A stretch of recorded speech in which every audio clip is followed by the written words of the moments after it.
In a lush green forest where sunlight dappled through the leaves, lived a magnificent parakeet king. His feathers shimmered with all the colors of the rainbow, and his voice was the sweetest melody in the entire jungle. He lived happily with his flock, soaring through the skies and singing joyful songs from dawn till dusk. But one day, a shadow fell upon their paradise. The hunter, quiet as a cat, crept through the trees and cast a large net over the entire flock while they were feasting on juicy berries. Trapped, the parakeets chirped and fluttered in a panic, their tiny hearts beating like drums. The hunter grinned, pleased with his catch, and began transferring them one by one into a small, cramped wooden cage. Fear filled the air, thick and heavy. But the Parakeet King, even in this dire moment, kept his wits about him. He knew that brute force would be useless against the strong bars of the cage. They needed a plan, a clever one. As the last parakeet was pushed inside and the latch clicked shut, the Parakeet King huddled close to his friends. He whispered, his voice barely a breath. "Listen to me, everyone. We must be smart. When the hunter comes near, I want you all to play dead. Lie completely still, don't make a sound, not even a tiny chirp. Stay perfectly still and silent. Our lives depend on it." The parakeets, trusting their king, nodded in understanding. They huddled together, their panicked chirps slowly fading into an eerie silence. The next morning, the hunter returned to the cage, expecting to hear a cacophony of birdsong. Instead, he was met with dead silence. He peered inside. Every single parakeet was lying motionless at the bottom of the cage, their eyes closed, their bodies limp. The hunter poked one with a stick.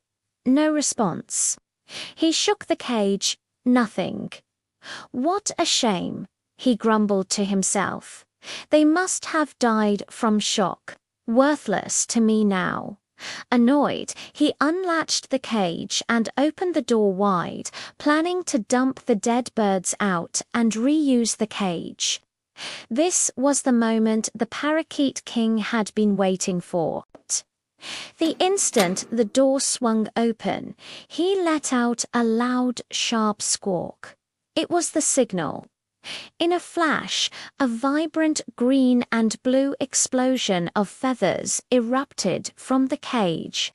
The parakeets, suddenly full of life, shot out and flew high into the sky, a whirlwind of color and triumphant chirps. They circled once above the stunned hunter before disappearing back into the safety of the deep forest.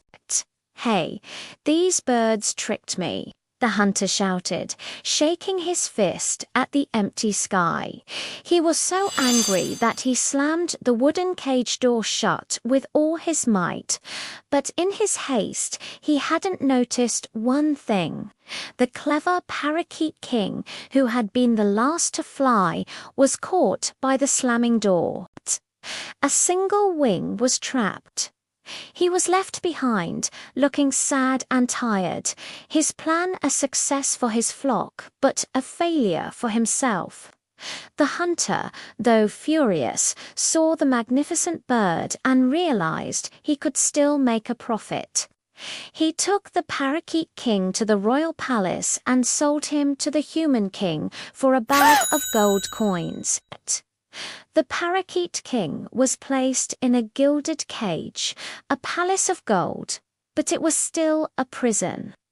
The human king offered him the most delicious fruits and the freshest water, but the Parakeet King was heartbroken.